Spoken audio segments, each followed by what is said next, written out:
Good afternoon to you all, and welcome to the 2024 Annual General Meeting of the Gold Money Market Fund, PLC. Another year has gone by very quickly, and we are happy to present to you, shareholders of GMMF, the account and financial statements, as well as stewardship from the fund managers for the year 2024. My name is David Tete. I'm the chairman of the board, and I'll be chairing this meeting today. With me here on the high table to anchor the AGM today, as you know the other directors of the fund as held, Mr. John Asante, Mrs. Cynthia Aram Ofori Jumfor, and Mr. Victor Avevo, who is the CEO of Ashfield Investment Managers. We are also joined by newly appointed directors of the fund, who will be replacing some of the directors who are leaving the board. So we have Mr. Stephen Kwautete, who will be a non-executive director, Lydia Bredu Apia, also non-executive, and Benjamin Russell Frimpong, who is also a non-executive director. So these directors will be taking over on a matter that we will delve into as part of this meeting, because their appointments will require shareholders' ratification today. We are also joined by Barbara Efia Boache, who is the representative of the custodian, Standard Chartered Bank PLC. We also have Mr. Emmanuel Abe, who represents the auditor, UHY Voscon Chartered Accountants, and then the portfolio manager of the fund, Mr. Benjamin Ewusi, as well as Nathan Tay, who is a company secretary, who will also be acting as the shareholders' rights manager for today. Thank you all for your patience again. I guess we will call the meeting to order and start with a prayer by Madam Grace. Madam Grace, please lead us with an opening prayer, and then we can start the meeting. Shall we pray? Heavenly Father, we thank you once again for today. We thank you for the gift of life you've given unto us. Thank you for bringing us together today. Guide our thoughts and decisions so that they reflect wisdom, unity, and purpose. Bless this meeting and all who are present. Amen. Amen. Thank you very much, Grace, for your powerful prayer, which ushers us into the matters of the AGM today. So I'll ask the secretary to confirm if we have a quorum for this AGM. Thank you, Mr. Chairman. So from the head count of online participants and proxies that we have received, I can confirm that we are correct. That apart, we also have the representatives of the custodians, the auditors, and the fund manager. As such, the meeting can proceed. Thank you, Mr. Chair. Thank you, Secretary. May I ask if you received any apologies from shareholders? We don't have any apologies from shareholders, Mr. Chair. Can you also confirm whether we received any proxies? So, Mr. Chair, I can confirm that there are 15 proxies that are duly lodged for this meeting. They've been accounted for to establish quorum, and they will be accounted for during the voting processes when the time comes. Thank you, Mr. Chair. Thank you, Secretary. So the notice for this AGM was duly circulated to members in compliance with the applicable laws and founding regulations and the Securities and Exchange Commission's directives and guidelines on holding virtual annual general meetings. Attendance and participation by shareholders or their proxies for this year's AGM shall be strictly virtual. Through this medium, shareholders will be allowed to view the entire proceedings of the AGM. Shareholders can ask questions and vote on all the items presented for consideration as per the notice for the meeting. So I now declare the 2024 Annual General Meeting of the Gold Money Market Fund PLC being held this Thursday, 19 June 2025 at the Investment House virtually via an audiovisual conferencing facility and streaming live at www.ashfieldinvestagm.com, duly opened. Let me repeat, this is streaming live at www.ashfieldinvestagm.com. So I'll now proceed to invite the company secretary to read the notice convening this meeting. Thank you, Mr. Chair. So notice reads, notice hereby given that there will be an annual general meeting of the shareholders of the Gold Money Market Fund PLC, which will be held virtually via an audiovisual conferencing facility and streamed live on www.ashfieldinvestagm.com on Thursday, 19 June 2025 at 1 p.m. to transact the following business: to receive the reports of the fund manager for the year 2024, to receive the reports of the custodian for the year 2024, to receive and adopt the audited financial statement for the year ended December 31st, 2024, together with the reports of the directors and auditors thereon, to confirm the auditor's remuneration for the year ended December 31st, 2024, and to authorize the directors of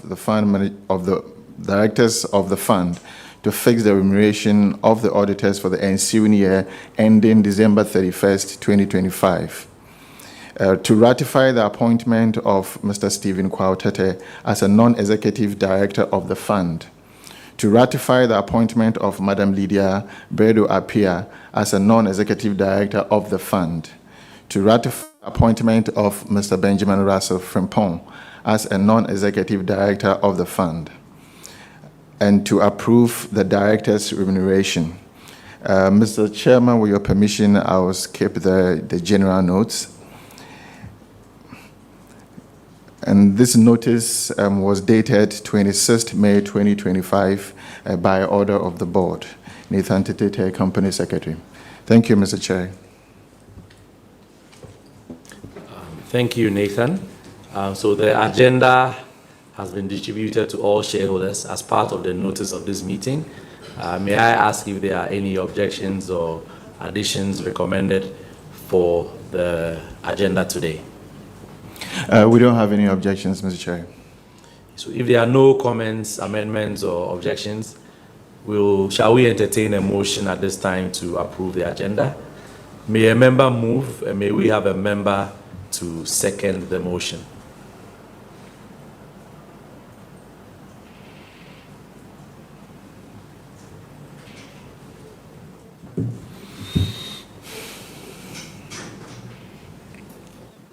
Members can use the chat box on the screen, on the bottom of the screen, to either move a motion or second the motion. And please type your name and the fact that you want to propose or second the motion.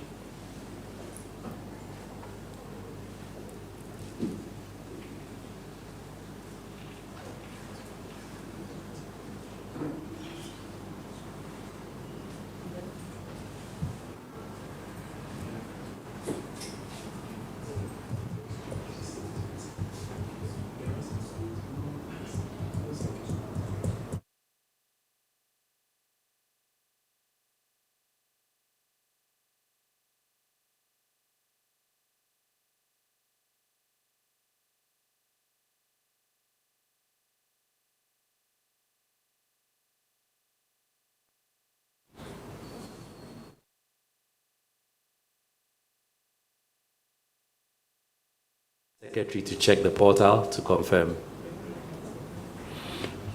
Check it, Mr. Chair.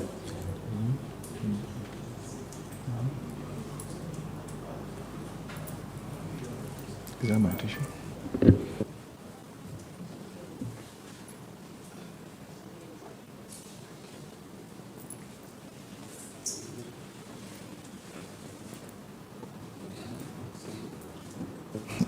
Okay, Mr. Chair, so Rabbi Rita Florence Ejekum has moved. May we have a seconder, please?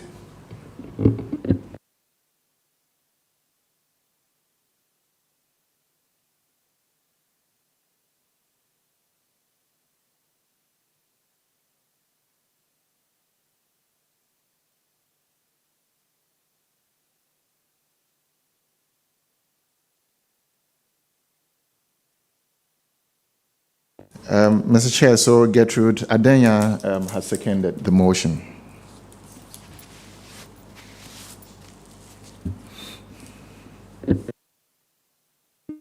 Thank you. So the motion is duly carried. The streaming platform for the AGM permits members to vote on resolutions presented to members at the meeting. To vote on a motion, members will be required to opt for the two options available through the online platform or a USSD shortcode. But we'll go through a more detailed voting procedure to assist members in casting their votes at the appropriate time during the meeting.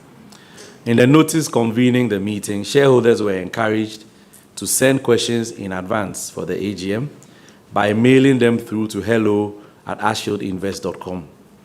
Answers to questions, if any, sent to this email will be answered at this AGM. We shall, however, endeavor to accommodate some of the questions sent by members in real time.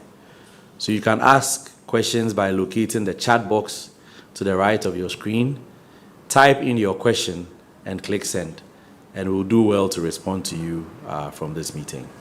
Because the agenda has been carried, we shall proceed to the main items, and I'll start off by reading the chairman's statement to shareholders today, and then we'll carry on with the fund manager and that of the other fiduciaries.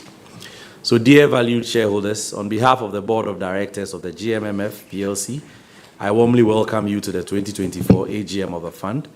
I wish to extend my appreciation and gratitude to shareholders for your unwavering support, patience, and continuous interest in the fund. So I'll begin my report by providing insights into the key global and domestic economic context within which the fund operated. I'll also provide an update on the performance of the fund for the 2024 year. That will be done by Mr. Benjamin Ewusi, who is a portfolio manager. And then we will conclude with an outlook and strategy for 2025. In 2024, the global economy expanded by 3.2%, according to World Bank and IMF reports, compared to the 18-year average growth of 3.7%. The better-than-expected growth outrun was driven by resilient growth in the U.S., improved economic activity in China, and uneven but stable recovery across emerging markets, in spite of sluggish growth in the Europe area. Global inflation moderated throughout 2024, dropping from 6.7% in 2023 to 5.7% in 2024. However, the decline remained above pre-pandemic levels, with advanced economies approaching their targets more rapidly than their developing counterparts. While inflationary pressures persisted in the services and the labor markets, the ease in 2024 was largely supported by falling commodity prices and lagged effects of policy tightening. These tight monetary policies led to sustained high interest rates that dampened investment and contributed to sluggish growth, particularly in Europe and other advanced economies. Financial markets globally grappled with volatility amid monetary policy constrictions, slower than expected disinflation, and geopolitical uncertainty, tightening in late 2024 in most emerging market and developing economies. Global debt levels continue to surge, with projections indicating that they will surpass 100% of GDP by 2029. And this heightens risk for low-income nations that are already struggling with mounting debt servicing costs. On the international currency market, the US dollar grew stronger and is poised to extend its appreciation in early 2025. This is due to resilient economic activity and increasing global uncertainty regarding US trade policies and geopolitics. The stronger dollar was expected to put pressure on EMD currencies. In the first quarter of this year, just to add to this, we have seen that there has been uncertainty around tariff implementations by the US. Therefore, the US dollar has weakened, whilst many other currencies have strengthened. But the year 2024 was marked by significant unpredictability and volatility in global commodity markets as well, characterized by notable price fluctuations, evolving policy frameworks, and unexpected disruptions. This volatility was driven by inflation hedging strategies and climate-related concerns. The commodity market was also influenced by a year marked by an unprecedented wave of electoral activity, with over 70 countries, including Ghana, heading to the polls. This represented the highest number of national elections recorded in a single calendar year, unfolding against a backdrop of rising geopolitical tensions, particularly in the Middle East and Eastern Europe. And now we all know what is going on in the Middle East with the battles between Israel and Iran. These have heightened concerns about global energy security, as instability in these key regions threaten the steady supply of oil and gas to international markets. Now, the Ghana Economic Review. In 2024, Ghana's economy exhibited modest recovery, supported by improved fiscal management under the IMF Extended Credit Facility. However, the country continued to grapple with persistent challenges, including high inflation, a depreciating currency, and a significant public debt burden, exacerbated by excessive spending during the election year. Ghana's economy, however, expanded by 5.7% in 2024, significantly outperforming the revised 3.1% growth rate recorded in 2023. The services sector maintained its position as the dominant driver of economic activity, contributing 49.2% to total GDP. This was followed by the industry sector with 31.9% and agric with 19%. Notably, non-oil GDP growth accelerated from 3.6% in 2023 to 6% in 2024, signaling increasing diversification of the economy beyond the extractive sector.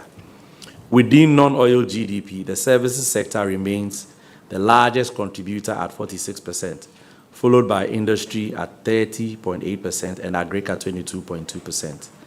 Our current account improved significantly in 2024, driven by a higher trade surplus and reduced capital outflows. Our public debt stood at 726.7 billion as of December 2024, reflecting a nominal increase from 610 billion in 2023. However, the debt to GDP ratio declined to 61.8%, largely due to significant real GDP growth, which helped offset the nominal increase in debt. In US dollar terms, debt rose from 49.4 billion to 52 billion. External debt increased to 352 billion, which is 30.3 billion in dollar terms, with the growth mainly attributed to currency depreciation. On the domestic front, debt rose in nominal terms to 257.3 billion from 2023 to 309.8 billion in 2024. However, the domestic debt to GDP ratio improved, declining from 29% to 26.3%, reflecting declining yields and improved fiscal discipline. Regarding fiscal operations, the fiscal deficit stood at 5.2% of GDP in 2024, while the primary balance recorded a deficit of 12%. Total revenue and grants amounted to 15.9 billion, representing a year-on-year decline of 1.85%. Ghana's gross international reserves exceeded the targets set under the IMF program, rising to 8.89 billion at the end of 2024. This stock position provided 4 months of imports cover, which compared favorably to 5.9 billion, equivalent of 2.7 months of import cover in December 2023. Inflation. Inflationary pressures remained subdued throughout 2024, with year-on-year inflation rising marginally from 23.2 to 23.8 in 2024. Despite this slight uptick, the inflation outlook remained elevated, driven by climate-related factors, notably dry weather conditions that affected the food harvest yields and persistent supply chain weaknesses locally. So although the outcome deviated from the government's medium-term target of 8 plus or minus 2%, the disinflation process is projected to resume, supported by expected fiscal consolidation efforts under the new administration's economic policy agenda. This slowdown in disinflation was primarily influenced by rising food prices and the pass-through effects of exchange rate depreciation. According to the Ghana Statistical Services, food and non-alcoholic beverages inflation declined. In contrast, non-food inflation increased from 18 to 20% over the same period. Core inflation, as measured by BOG, which excludes energy and utility costs, edged down slightly from 24 to 23.1% in December 2024. Exchange rate. The Ghana cedi experienced intermittent depreciation pressures during the first 3 quarters of 2024, primarily driven by increased demand for foreign exchange to support energy-related payments, delays in concluding external bond restructuring, uncertainty surrounding COCOBOD financing, and election-related concerns. However, the cedi regained some value in the final quarter, helping to moderate its overall business.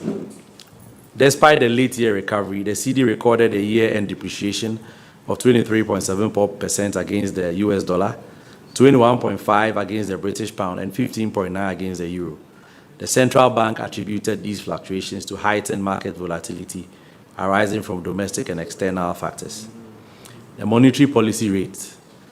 The rate began 2024 at 30% before moderating to 27% by year-end, reflecting a shift towards a more accommodative monetary policy stance. In January 2024, MPC of the Bank of Ghana lowered the policy rate by 100 basis points from 30% to 29%, citing subdued inflationary pressures and signs of an emerging economic recovery. Despite pressures from volatile food prices, the pass-through effects of past exchange rate depreciation and adjustments in fuel and utility tariffs, the MPC opted to maintain the policy rate at 27% through the end of 2024, citing balanced domestic economic conditions with global developments with the aim to support growth while containing inflation. We have provided a lot of the data in the AGM report, and I encourage you to read the expanded data, which includes the graphs. On the fixed income market, where we own a lot of securities, there has been some demonstrated recovery, and the total volume of securities traded rose by 76% to 98.4 million in 2024. Total number of trades also increased by 12.21%. Short-term government instruments dominated activity as people moved away from bonds, accounting for almost 70% of the total volume traded. Interest rates trended downwards last year to mirror the performance of the previous year. Short end of the yield curve saw 91-day and 182-day Treasury bill rates decline to 27 and 28.43 respectively, from 29 and 31.7% respectively recorded in December 2023. The rate on the 364-day instrument declined to 29.95% in December 2024. Interbank weighted average rate dropped to 27% in December 2024 from 30% a year earlier to the interbank market.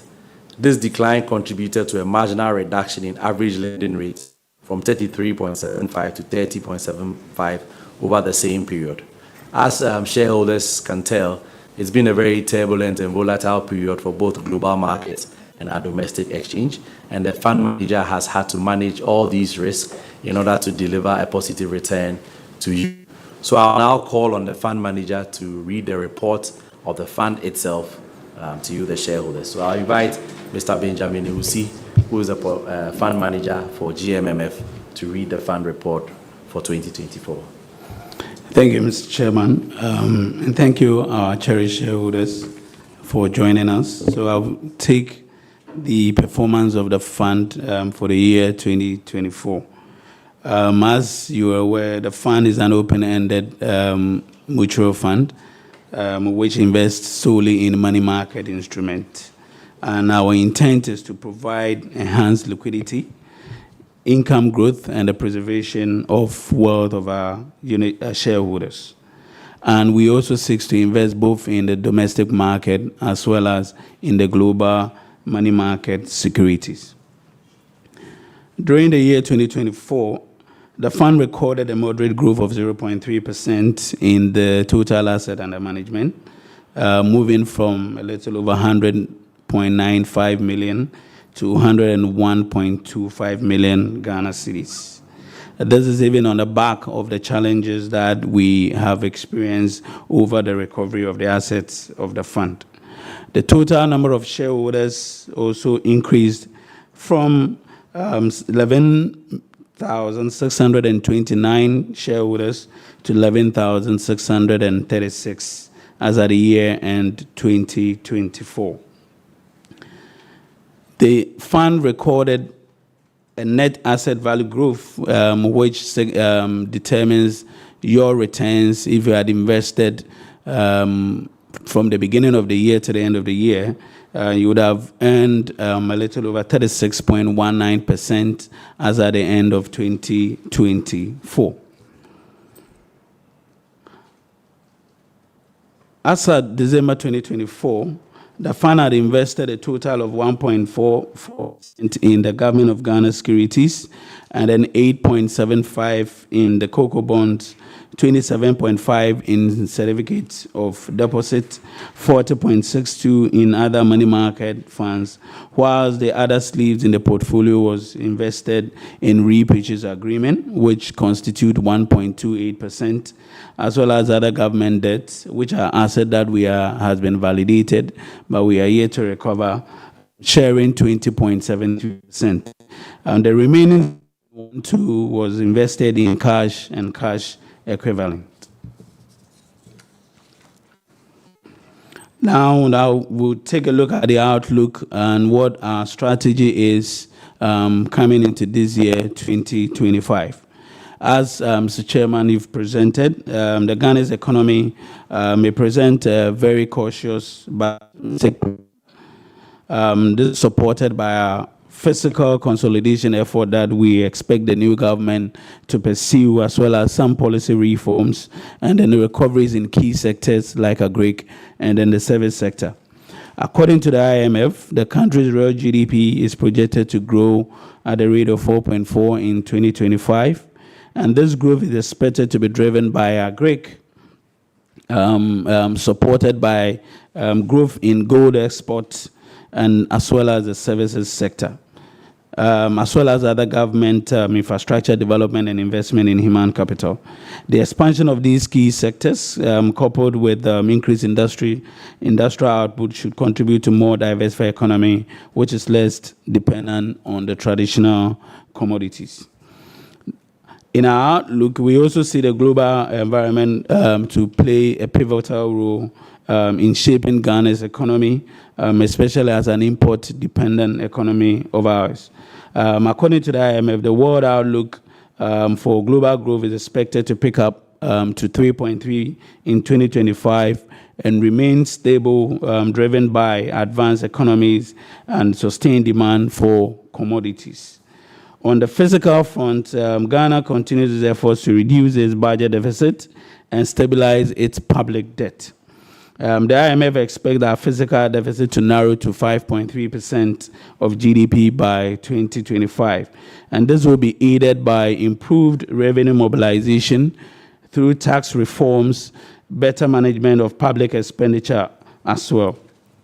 The government is committed to meeting in debt reduction target, which will be critical in restoring investor confidence and improve the country's credit ratings.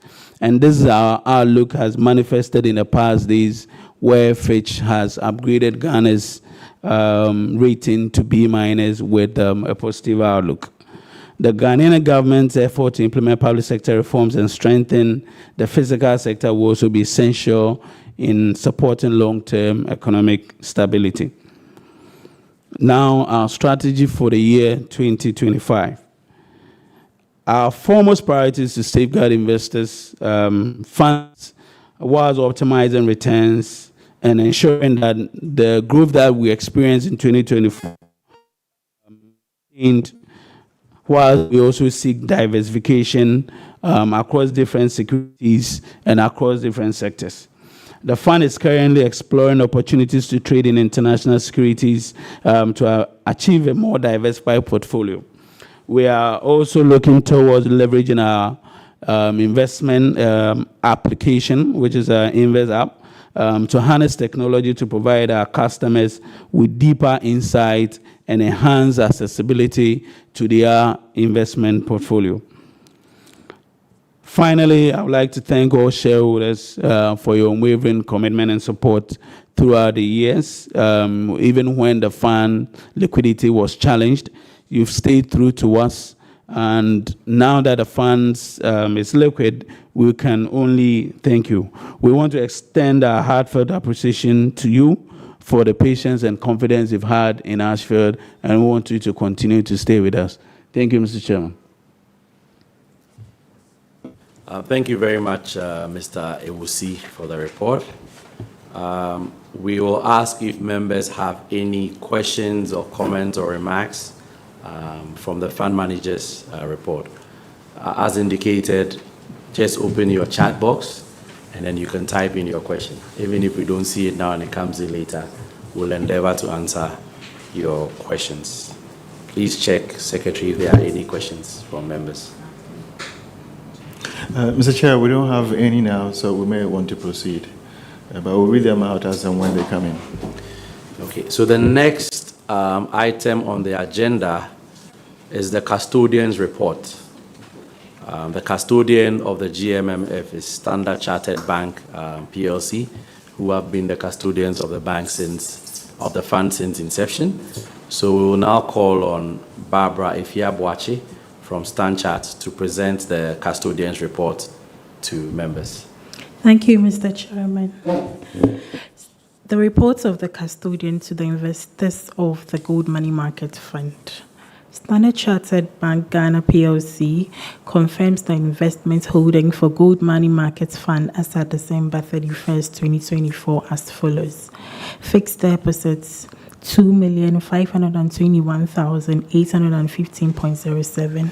Cocoa bonds, 8,837,749.73. Treasury bills, 2,110,288.30. And cash balance, 12,865.47. The total assets under custody as at December 31st, 2024 was 14,827,816.60 Ghana cedis. So the fund also has receivables which are pending corporate actions from Glyco Capital, GNSNL, Idle Finance, NDK, SIC, and GCP Capital. The breakdown of these receivables have been reported in the financial statements. Thank you, Mr. Chairman. Thank you very much, our custodian, Standard Chartered. We will proceed to the next item on the agenda, which is to receive the auditor's report. For that, we have Mr. Emmanuel K.D. Abbey, who is the managing partner of UHY Boscon, and he's here with us to present the auditor's report for the financial year ended 31st December 2024, and any significant findings for the prior year. So, Mr. Abbey, over to you. Thank you, Mr. Chairman. In the external auditor's report to the members of the Gold Money Market. Any of your questions today?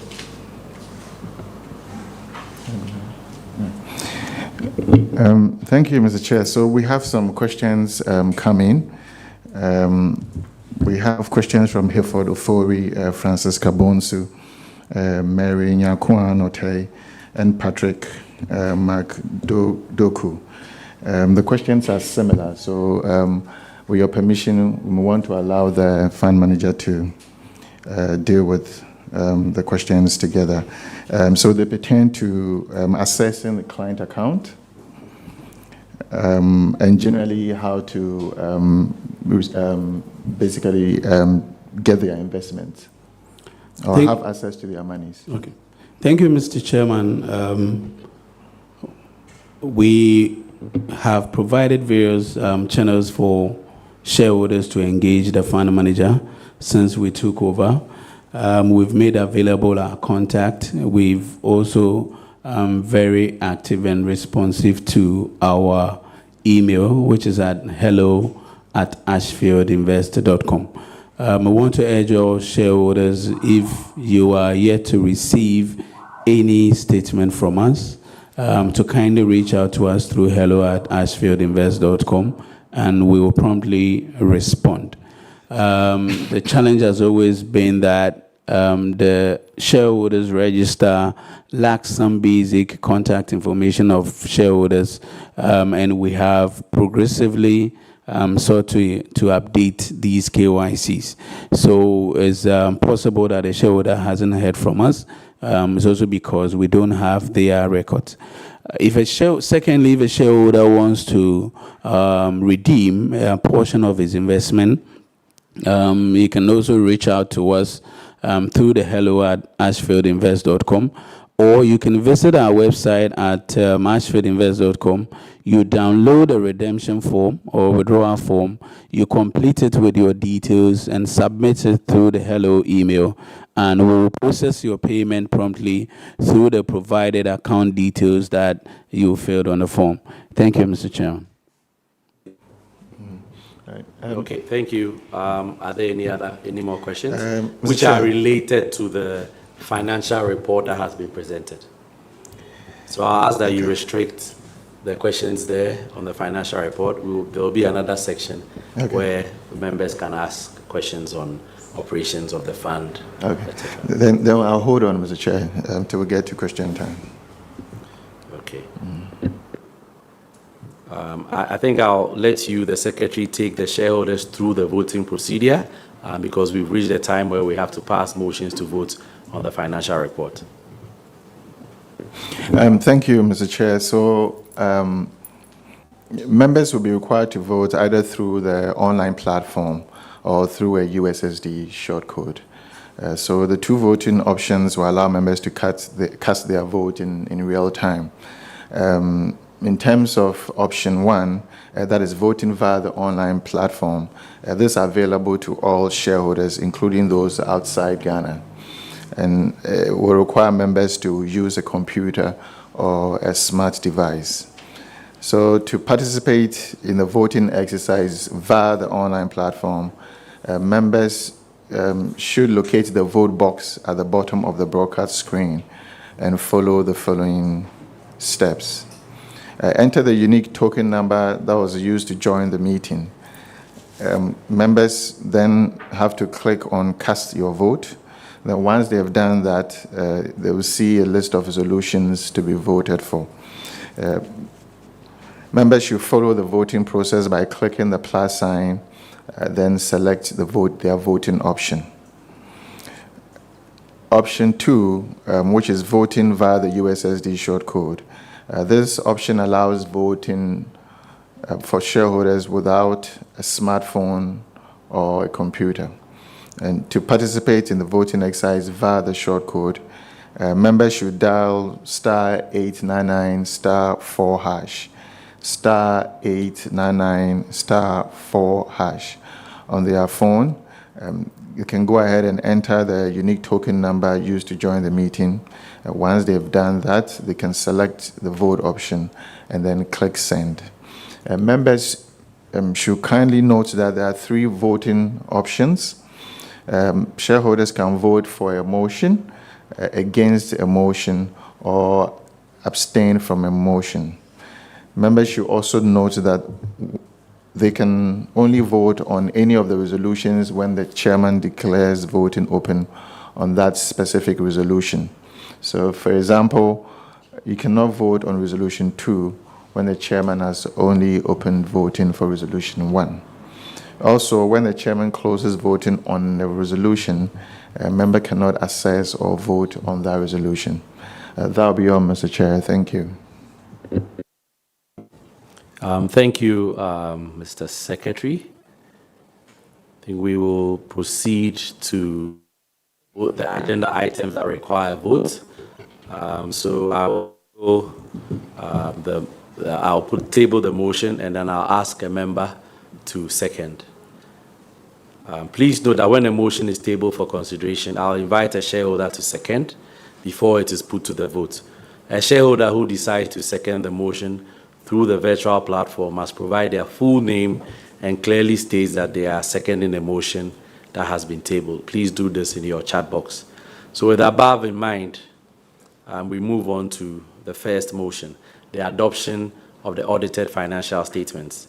So pursuant to item 1 of the notice convening this AGM, I hereby table the motion for the adoption of the audited financial statements together with the report of the directors, fund manager, custodian, and auditors for the year ended 31st December 2024. So can I ask a shareholder to please second the motion?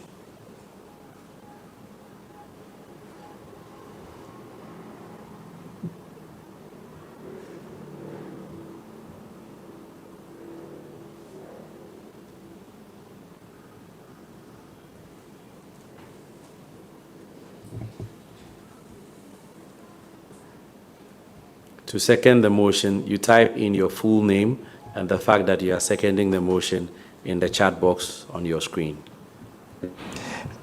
Mr. Chair, so Richard Kafui Konglo has seconded the motion. Thank you very much, Richard.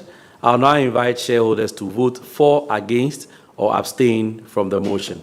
Please use the procedure as described by the Company Secretary. So please.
So, Mr. Chair, we have the results of the voting, and we have 39 votes in favor of the motion.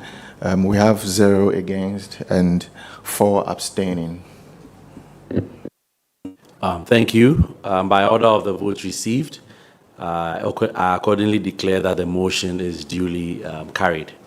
So the second item to be considered under ordinary business is the confirmation of the auditor's remuneration for the year ended 31st December 2024 and the authorization of the directors of the fund to fix the auditor's fees for the year ending 31st December 2025. Our auditors have graciously agreed to continue in office. As reported in the financial statements for the year ended December 31st, 2024, the total auditor's remuneration included in the general and admin expenses for the period is $35,000, inclusive of all statutory levies and VAT. I am excited that UHY has expressed their willingness to continue in office as auditors of the fund in the ensuing year. I hereby table the motion for the confirmation of the remuneration of the auditors for the year ended 31st December 2024. The motion also seeks shareholders' authorization for the Board of Directors of the fund to fix the remuneration of the auditors for the financial year ending 31st December 2025. So can I ask a shareholder to please second the motion? And as indicated, you type your full name in the chat box and add the fact that you are seconding the motion. Thank you.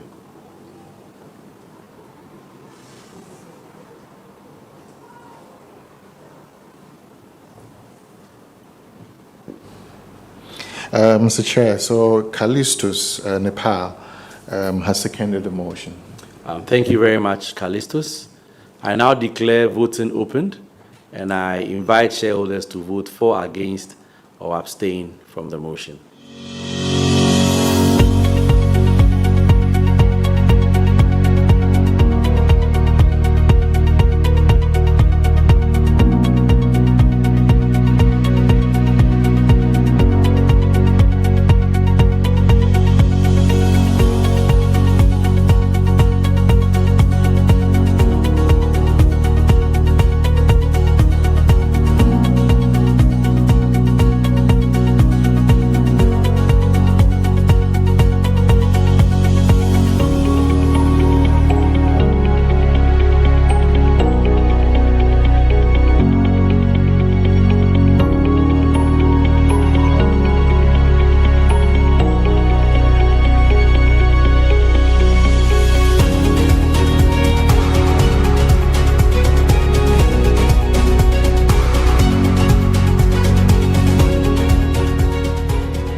Mr. Chair, so we have the results. We have 40 votes in favor of the motion. We have 4 in opposition of the motion, and we have 6 abstaining from the motion. Thank you. So I accordingly declare that the motion is duly carried. The next item under ordinary business is the ratification of the appointment of the following directors of the fund to replace some resigning directors.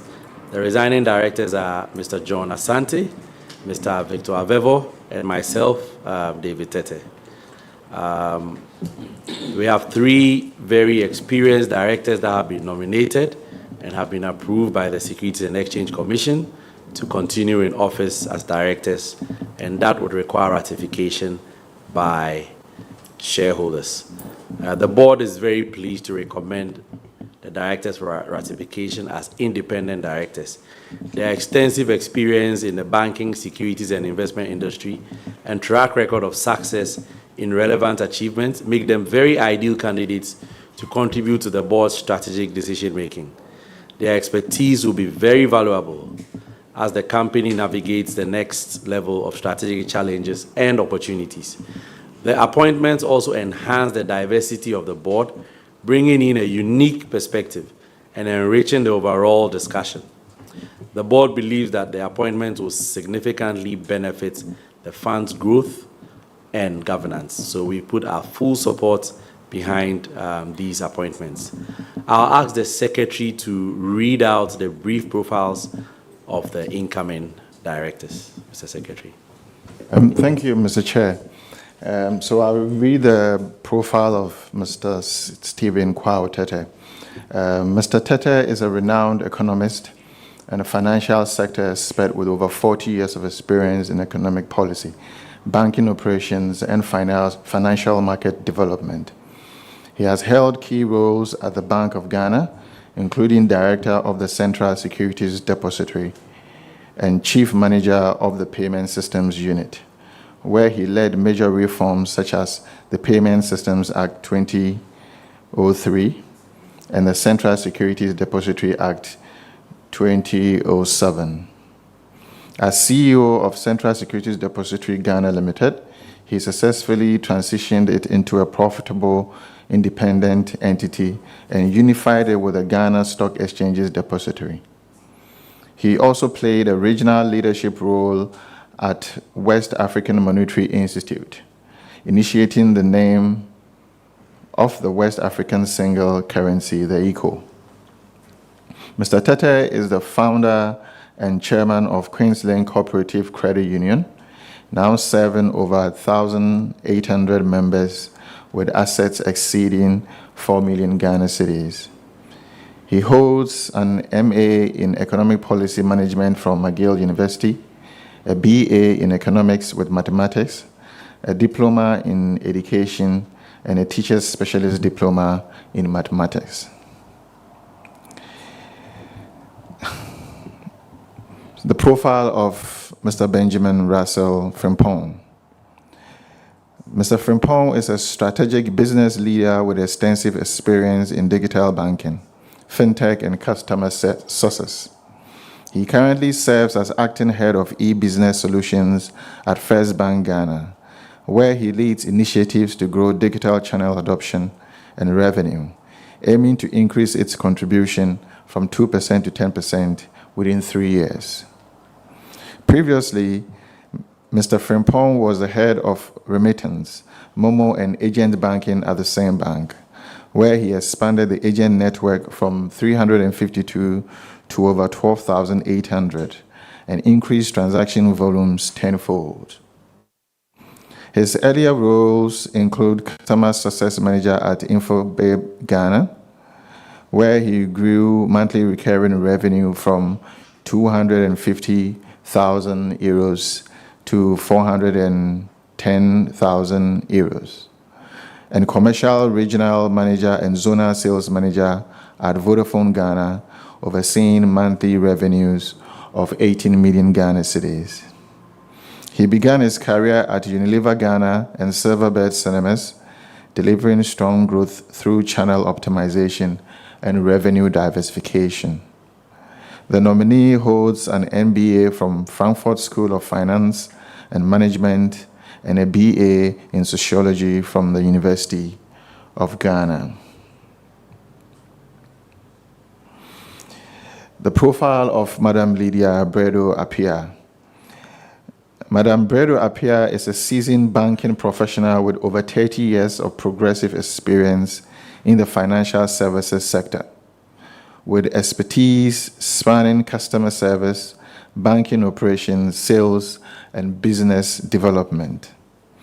She holds an international MBA in financial management with Cambridge International College and a BSc in business administration from Central University. She is also an associate member of the Chartered Institute of Bankers Ghana since 2005.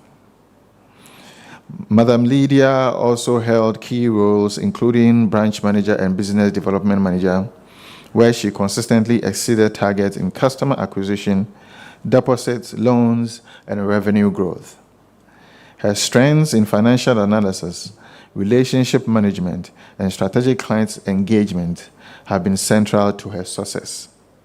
A strong advocate for team development and operational excellence, Madam Lydia contributed to institutional improvement as a member of the committee that reviewed Prudential Bank's branch operations manual in 2017, and as a facilitator for teller and supervisor training programs.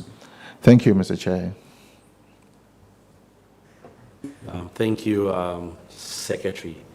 On that note, I hereby table the motion to start with for the ratification of the appointment of Mr. Stephen Kwao Tete as a non-executive director and chairman of the board of GMMF PLC. So can a shareholder please second the motion?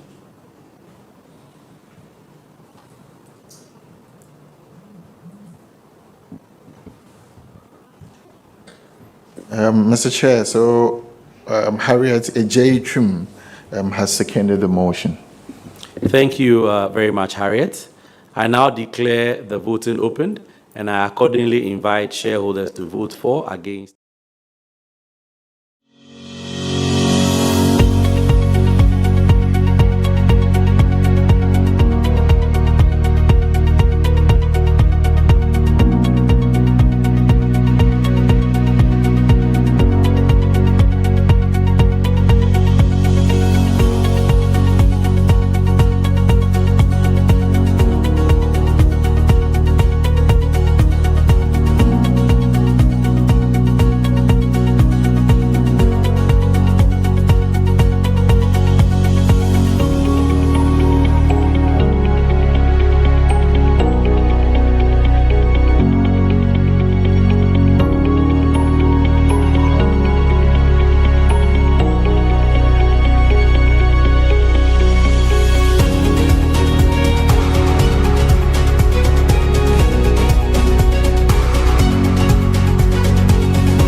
Mr. Chairman, so we have the votes in.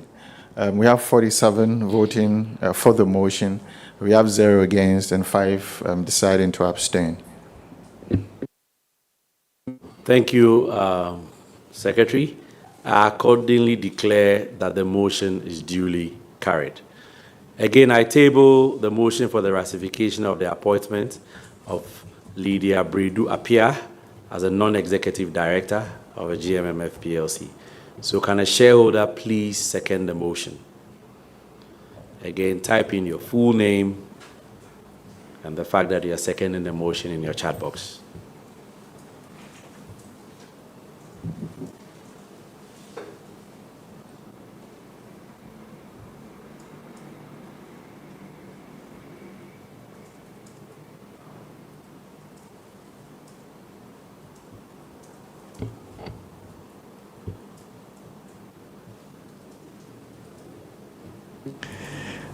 Mr. Chair, so Josephine Kodia has seconded the motion. Thank you very much, Josephine. So I now declare voting opened, and I invite shareholders to vote for, against, or abstain from the motion.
Mr. Chair, we have the results.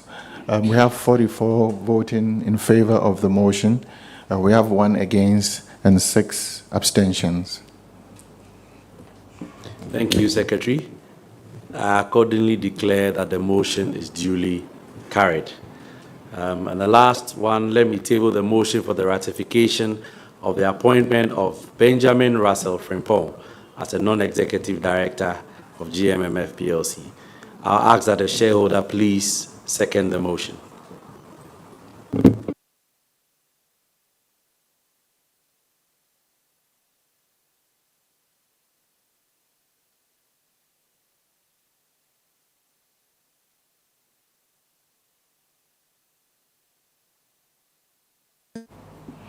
Mr. Chair, we have Paul Fidelis Atachi second the motion. Thank you very much, Paul. I now declare voting opened, and I invite shareholders to vote for, against, or abstain from the motion.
Mr. Chair, so we have 48 votes in favor of the motion, 0 against, and 5 abstaining.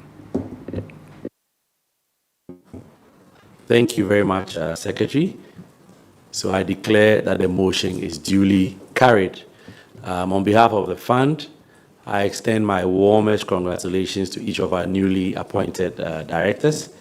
We are very happy to welcome you to our board and are incredibly excited about the expertise and leadership you bring to the team. Your appointment marks a significant milestone in our journey, and we are confident that your contribution will be invaluable to the success of the fund. We recognize that taking on this new role requires some dedication, and the team here is willing to offer their full support. We hope you feel comfortable reaching out to the team for any guidance or resources you may need. We are also looking forward to collaborating closely so we can achieve the shared goals in the interest of our shareholders. So wish you all the best and are confident that your leadership will inspire the team. To our shareholders, I'd say we are very, very grateful to have the directors here.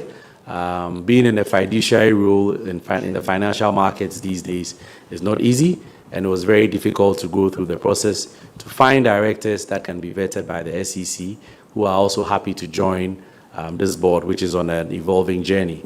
So to my shareholders, I say let's give the new directors the utmost support they can give so that they can bring their expertise to bear in the growth of this fund. Thank you very much for supporting the appointment of these directors. The final item on the agenda is the approval of the remuneration of the directors. The directors of the fund continue to play an invaluable role in the life of the fund. We shall forever be indebted to them for their unrivaled and enviable service. I'd like to thank everybody and my colleagues personally for their immense contributions to this fund. We know that our market rates are nowhere near markets, but as an evolving fund, we've always taken the need that put the interest of our shareholders first before ourselves, and we know that the shareholders will reward directors as and when the performance of the fund improves. So I hereby table the motion for the approval of directors' fees for the year 2025 as follows.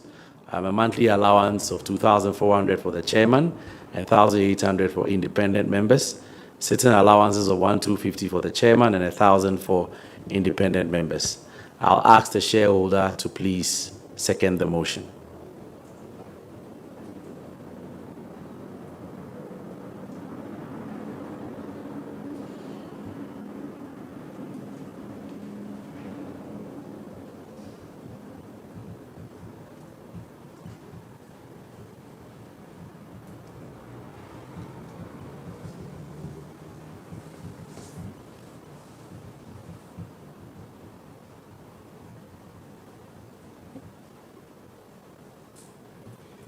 Mr. Chair, so Paul Fidelis Atachi has seconded the motion. Thank you very much, Paul. So I'll now declare the voting opened and invite shareholders to vote for, against, or abstain from the motion. Thank you.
Mr. Chair, so we have 41 votes in favor of the motion, 5 against and 8 deciding to abstain from the motion. Thank you very much, shareholders, for your overwhelming votes. So I declare that the motion is duly carried. Thank you so much. We shall now move to any other business, where if we have any more questions on the platform, we will seek to answer. And if you have questions to ask shareholders, you can also use the chat box on your screen.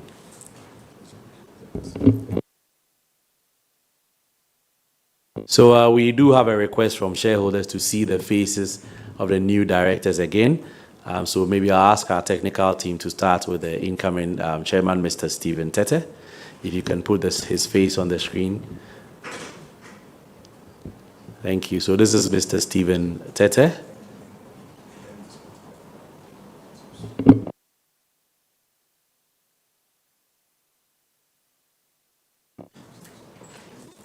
So we can show Lydia Bredo up here as well.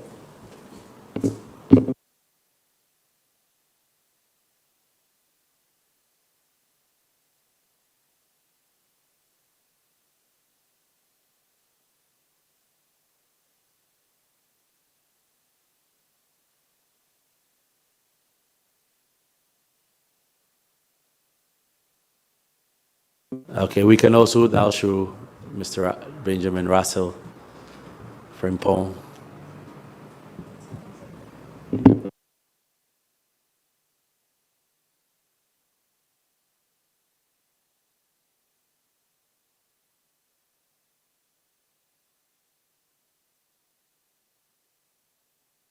Thank you very much. Yes, you can see the three directors. So not just the photos, they are here live and in person. So hope the shareholders can see our three new directors. Thank you very much. I'll hand over to the secretary if there are any questions. The CEO of the fund manager is here, Mr. Victor Avevo. The custodians, the auditors are here. So if there are any questions, we'll be more than happy to answer. Thank you, Mr. Chair. So we have a couple of questions from shareholders. We already dealt with a few before. So we have this one from Alice Ago Yaboa. She's asking, what percentage of our money can we withdraw at the moment? Thank you very much, Company Secretary. So just to put it in context, the total size of the fund, it's in the region of 100 million. And out of the 100 million, we have, as the custodian reported, trading assets to the equivalent of 14 million. So that equates to 14%. So the portion of the fund as it is now that you would see from your statement that you can easily assess now would be 14% of the total value that you'd see on your statement. Thank you. All right. Thank you, Victor. We have the final question, which reads, why is all the funds not available for us to redeem? Thank you very much. So that's more like a follow-up to the earlier question. So you may recall that Ashfield took over the fund in 2020, and we've been through a process of reconstruction. The total value of the fund, which is the 100 million, is made up of two portions. There's a portion that is trading, which represents investments that we've been able to recover, as well as new clients that have invested. So the fund is essentially split into two for ease of discussion. We have a Class A and we have a Class B. So the Class A represents the portion that are investments in treasury bills and bonds and fixed deposits with various counterparties that are live. The difference, which is the difference between the, so if you subtract 14 million out of the 100, represents receivables, just like our custodian mentioned. So we have receivables from government in two forms, one the liquidator, one the receiver. We have receivables from other financial institutions, just like the custodian said. We have Glyco Capital, SIC Financial Services. So these are all receivables that are yet to be paid to the fund. And so because government hasn't released money through the AM fund yet, and through the receiver yet, and also because these other counterparties that I just mentioned have not been able to pay us on your behalf yet, we are unable to make that money available. So you notice that over the time, if you monitored your statement, the value of your Class A shares, which is the trading one, has increased marginally. And that has been as a result of recoveries that we've made over time. So as and when we get payments from the receiver, from the liquidator, and some of the other counterparties, some of which we have given to third-party debt collectors to retrieve for us, as soon as those monies come, they will add on to your Class A, and that would increase the value of your holdings. So I hope this helps to put it into context. Thank you. Thank you very much for the fund manager. I think over the years, we started from zero, and the fund manager has been working quite well to recover funds whilst also growing the funds under management. And so now we've reached 14% in our Class A shares. I'm sure as the years go by, more and more will come in. But most importantly, the funds that we have recovered are growing, and they are growing at a very good market related rate. So I'd encourage all of you to continue investing and believing in the fund. Thank you. Are there any other questions or any other business? Mr. Chairman, so we don't have any questions. We also don't have any other business tabled, except that we have a couple of farewell messages to you and John. So I'll start with mine, and then we'll also hear from the CEO of the fund manager. So it has been a privilege to have you, Dave and John, serve in your capacities in the past years, from the restructuring of the fund to its current state today. The experiences and insights you brought to bear on your leadership, and the experiences and insights that we have garnered during your tenures have been invaluable. The fund deeply appreciates the opportunities for growth and the collaborative environment that we have had the pleasure of being part of. These experiences will undoubtedly influence our future endeavors as a fund, and we will regard your time at GMMF as significant chapters in the undertaking of the fund. Thank you once again for your leadership, guidance, and support throughout your tenures. We hope we can continue to rely on same even as you exit. We wish you all the best. And now I'll hand over to the CEO. Thank you very much. On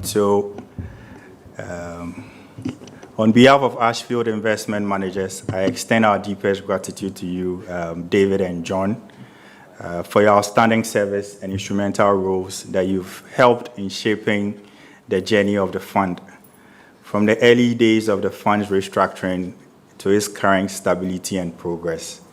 Your leadership has been marked by clarity of vision, integrity, and a strong sense of purpose.